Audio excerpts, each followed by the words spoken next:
welcome to the next installment in our Q&A series. I'm your host, Dr. Bo Harstein, and today our experts will be reviewing traits and indexes to equip your cattle with profitable genetics.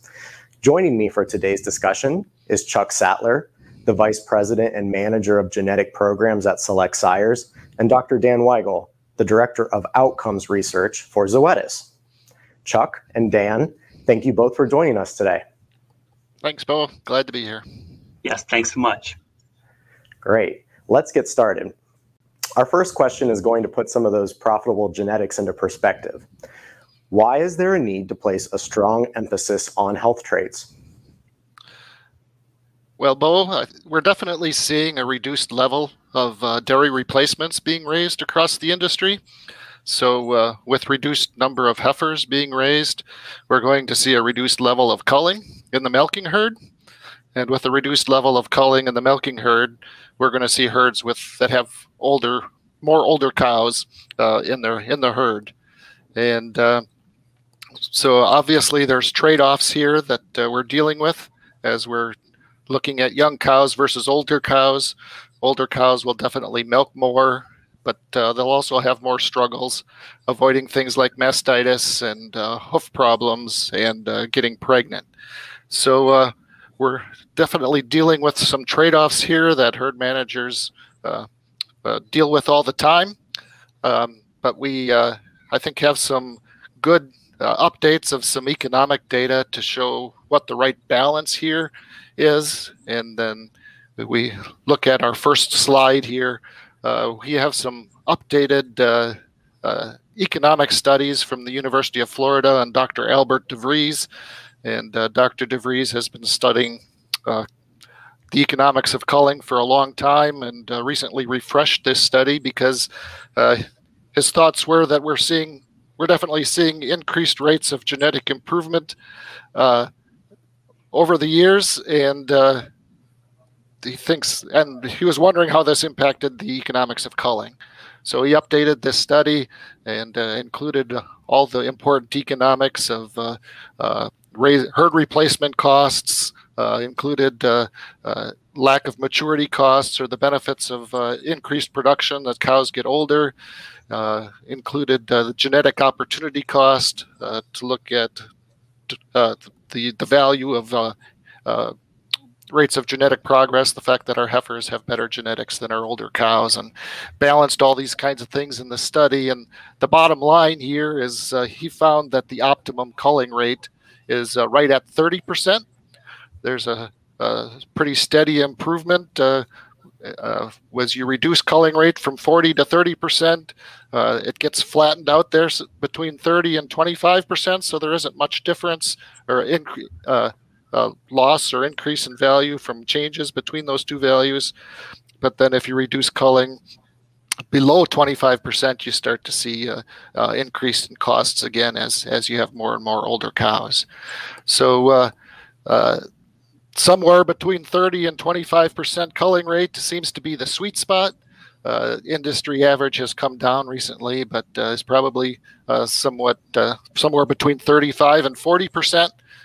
So we definitely have room for improvement there, and shows there's definitely economic benefit to reduce culling and reducing the number of younger cows in our herd and moving to a herd with more later lactation cows. So then the question then is, are we comfortable?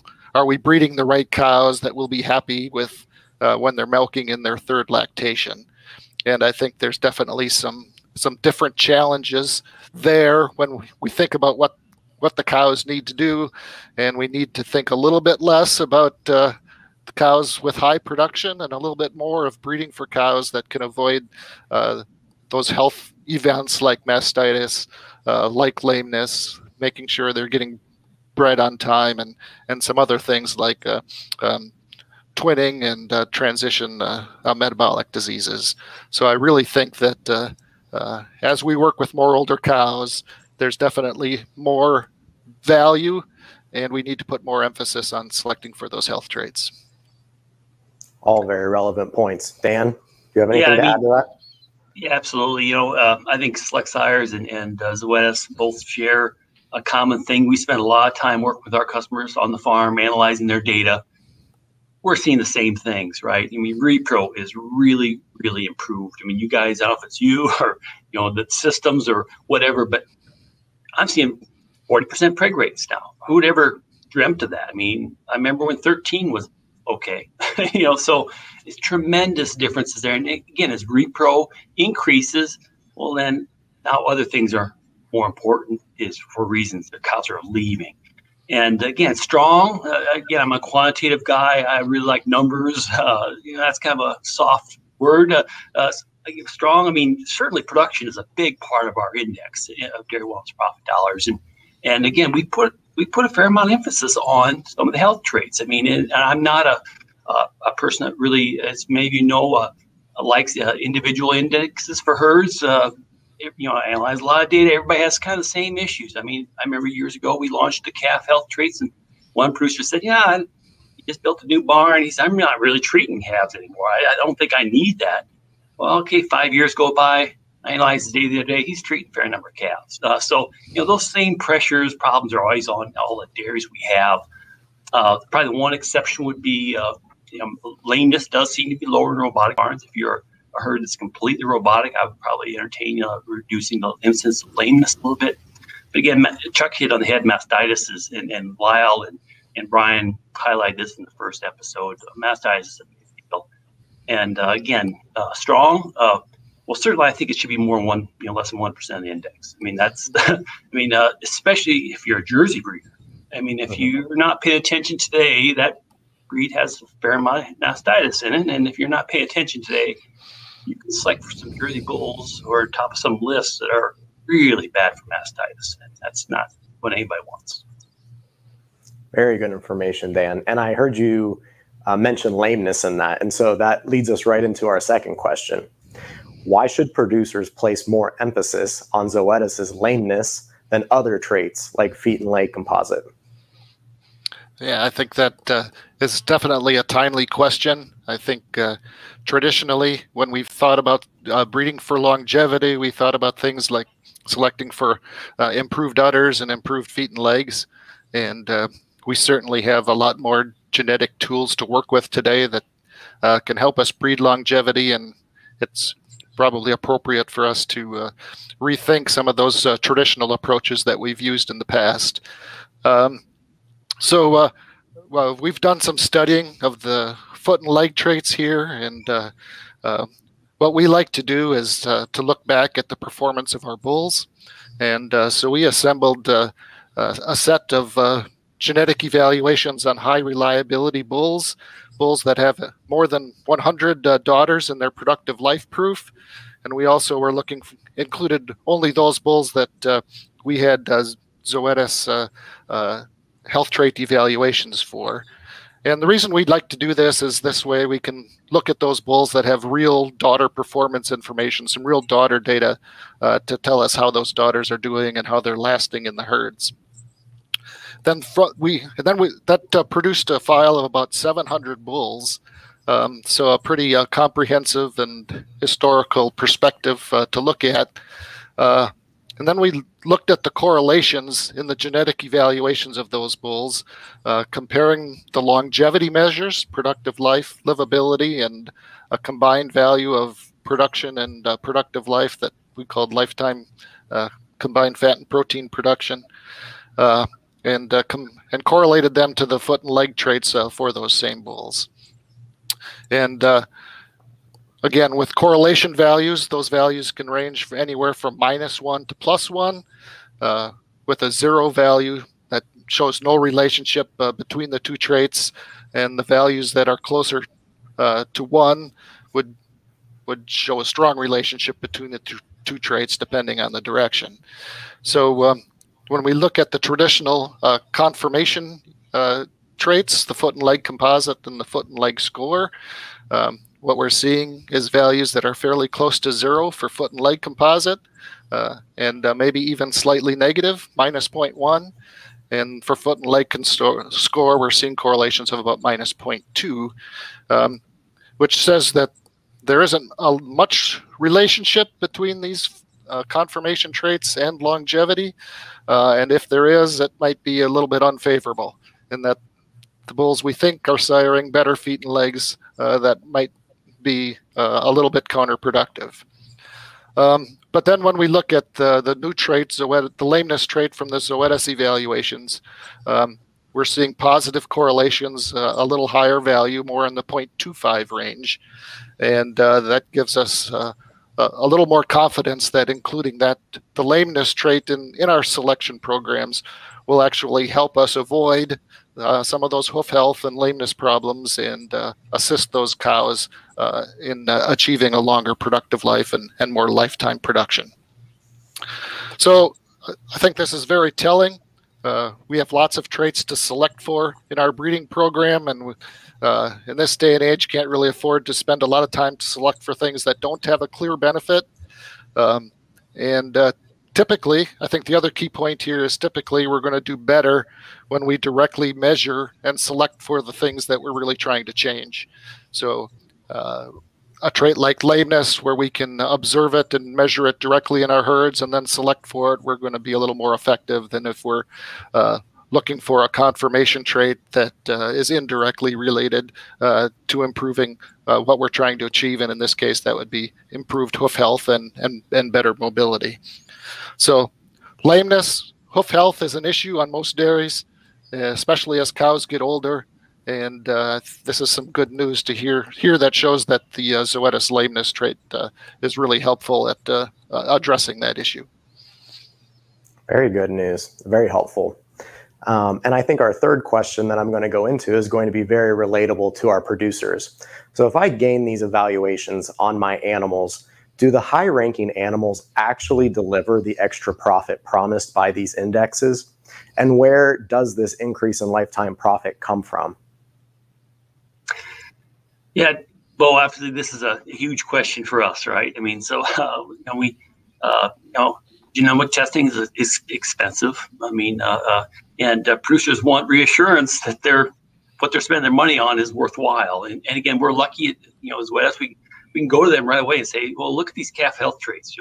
Those are working. We can show back the scours and the respiratory disease and a little bit of the mortality, right? They don't tend not to test all the dead calves, but so yeah, then we can look at heifer conception rate, because they start sending us those checks and they wonder, and then invariably you can come back a year later and look at tritus and daughter stillbirth and a few other things, and again, I think Select does the same thing with their genetic audits. We show how well these traits are working, and we had heard that metritis was too high, and it clearly wasn't the heifers, it was them, and we fixed it. The next year they were better. That's what it's all about.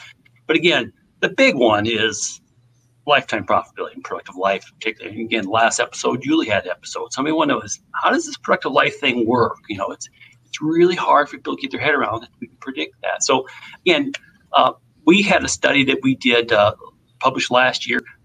People may have been something going on that they may have missed it, but we published it, and so great opportunity to share that with you. The first slide here. Again, we went out to herds, and these were customers who were paying to test their animals with us. And there was 5 different herds, about 2,200 heifers across the 5 herds. And what we did is we went back and calculated our predictions with only information that was available when these heifers were heifers. Again, because we wanted to send out, get something as close as possible what we're sending out today on heifer calves, right?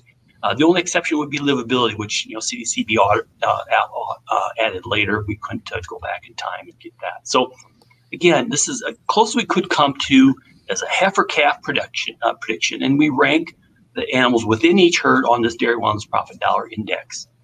And then we looked at their data. They're born in 2011. Their careers are pretty much over at the time we did the study. And again, for a young guy like you, Bo, this is probably no big deal. But for an old guy like me, this was science fiction when I was your age, right? I mean, that we could go out to a herd and say, okay, this is your bottom 25%. And we look across these 5 herds. Again, most economics say cows need to make 50,000 pounds of milk to break even. Well, you can probably look at that total of 54,000 and say, well, these girls weren't that profitable, right? They paid the bills, they kept the power on, but did they gain us anything? not really. The best group, almost 20,000 pounds more milk. That's pretty cool. That's pretty cool. Again, productive life. We predicted these cows, the difference between the top and the bottom would be 4 months. And we actually got 6.6 months. And again, this is where indexes get real tricky. Why did we get more than we predicted? Well, we got these traits like metritis and DPR and lameness and mastitis, and all of those things help predict how long cows will stay in the herd. So again, by weighting that index, we got more productive life than we actually expected. If you go through and do the math, how many days they were in the herd and how much milk did they give, the best group gave on average about 4 pounds more milk per day they were in the herd. They had 4 pounds more than they gave than the bottom group. And that was more than we expected. And again, that's because mature cows give more milk. That's plus the heritability of milk is just a little bit low. You sum up all those things. How much money did they make? Again, we counted for live calves, all the things you expect. It's $800 difference between the best and the worst. That's on average. That's an average every cow in the group of 550 cows. Wow, that's pretty cool. A lot of money there. So, and again, we dig down this, and Lyle mentioned this yesterday in the first episode. Mastitis goes up with lactation. Again, just to bring this out, it's hard to analyze. So if you look at that bottom number there, again, we require a cow to stay in the herd for 280 days before we'll say she didn't have mastitis. And you can see there's differences between these groups for how many cows could make it that far. And again, how many have made it a second lactation? There's big differences there. But yet you can see the dramatic differences in mastitis between those two groups. And again, the first question is, should we strong emphasis on the health traits? I mean, this data says pretty clearly that mastitis is a big deal. And they didn't just cull these cows by gate cutting them, right? Pretty clear that these cows left because they had mastitis. And again, as these herds decide to lower their cull rate, you got to wonder, well, how much more mastitis are you going to have in your cows when you do that, given how much more we see in the later lactations? Very good information. And hey, money is money, transcends age of the producer, Dan. Chuck, do you have anything to add? Yeah, I would just like to say that this is a really cool study in that the validation of these kinds of indexes is a pretty rare event in the industry. It's a complicated process. It takes, as Dan said, a lot of time for these cows to exhibit their lifetime performance. So it's a really high bar to demand of an index. And I think there's probably only two other national indexes around the world that have gone through this process. And now DWP dollars is the third one, and certainly gives us and the rest of the industry confidence that the assumptions and thought process behind DWP dollars makes sense and turns out to be valid in real life situations. Most definitely, Chuck. And so I'm going to move us on to our last question for this session. And I've heard it from more than one producer, definitely. Does an emphasis on health traits adversely affect production traits? Yeah, this is an excellent question. And I think it's one that we all struggle with as we put together indexes and selection programs, whether you're an AI stud or a dairy farm. And we just need to remember that we need to breed for the whole cow and use a long-term perspective as we put the traits together. And looking at one trait and ruling out a bull because of that one thing can be a risky thing. So you just need to have the whole perspective. These good health and fertility genetics, I think, actually can allow cows to get past some of those hurdles and really maybe express their production potential to the fullest extent. Where if you maybe have an extreme high production bull that has a hole in a health trait or a fertility trait, maybe it ends up the daughter's having somewhat of a limited life and not fully expressing their production potential. So I like to use an example in our new employee training process that compares two bulls, ones with high PTA production compared to a lower production bull with better health traits. And you can see pretty quick that sacrificing a couple hundred pounds of milk isn't that big of a deal if that animal is able to avoid some health events and last a month or several months longer with productive life. So with a cow making 100 pounds a day, it only takes 30 days to make up 1,000 pounds of production per lactation. So that doesn't take too many extra days, or avoiding a lameness event or avoiding a mastitis event for that cow to make up her a small difference in production value in her PTAs. Definitely. We talked last week, the best cows are the ones you don't notice. No health events popping up. Dan, anything to add? Yeah, I mean, you're spot on, Bo. And again, people think that there's a negative correlation there. Well, don't forget, Chuck and I have been around. We take the long view. Correlations change. I mean, look at calving ease and growth. I mean, that's as strong as a correlation you'll ever find. And we broke it in both beef and dairy. So, yeah, we can change these correlations. Absolutely. Again, we're looking at a balanced cow. So we're looking, we're using it in index. So again, they can be extreme for different things and still be high on the index. I think one of the things that we do, though, is we do penalize these high heifers a little bit in our current system. I was analyzing data for a herd this weekend, and they were complaining, hey, some of their high fertility index cows, especially 2-year-olds, really weren't milking as well as they wanted them to. Well, I started digging into the data, and, well, yeah, they got pregnant faster as heifers. And again, when do we breed our heifers? Well, we breed them so the average heifer gets pregnant on time. So, those heifers calve too young, too small. And it cost them a lot of pounds. And then they got pregnant right away again. And then they didn't abort as much. And again, open cows give a lot more milk than cows heifers that are pregnant and still trying to grow. So, I mean, we really again, the other thing, they were looking at milk. Again, the meter doesn't spin as fast. We're selecting for component. And when you have a high component cow, it really makes a big, big difference. A 3.5 fat Holstein is 12% below the breed average. I mean, that's hard for a lot of people to get in their head. The other thing is, we're an instant gratification society, Twitter and everything. And again, to keep in your head that, hey, putting off, we don't want these health events. I got one slide here I'll like to show, showing our twin predictions. This is a study we just published in the journal Animals. And it looks at the incidence of twins with our predictions across different fertility management protocols. The herd one there is utilizing a tag system to breed their cows, and very few hormonal interventions. And the herds 4 and 5 are using double offsetting, which appears, and the federal law says I can't promote that it reduces twins, but it appears to reduce the incidence of twins a little bit.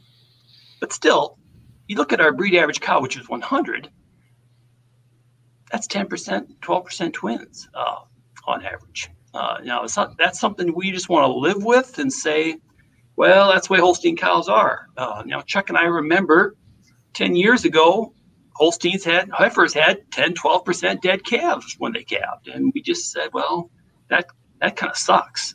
And we put it in our index and we selected for it.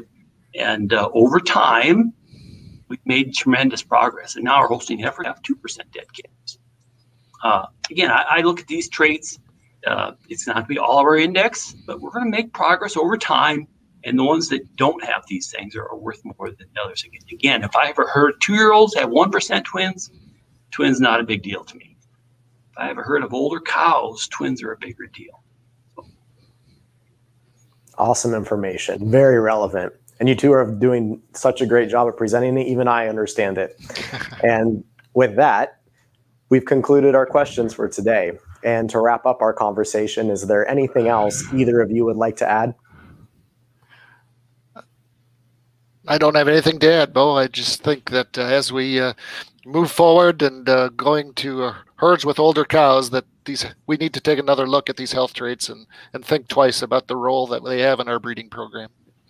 For sure. Yeah, I would echo the same thing as Chuck. The other thing I would recommend to our viewers is, make sure you record stuff. I mean, if you don't record it, if what's in the computer needs to reflect what's happening in the barn. Otherwise, we're going to give you some pretty bad advice. And so that's really helpful. I really encourage people to record things, and continuous improvement is something we all strive for.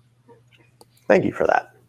And so with that, Chuck, Dan, thank you both for joining us today. We really appreciate your time and those valuable insights you've given us. All right. Thanks, Bo. It's been a pleasure. And thank you all for joining today's longevity Q&A. Stay tuned as we announce future Q&A topics, and be sure to send us your questions. We'll talk to you all again soon.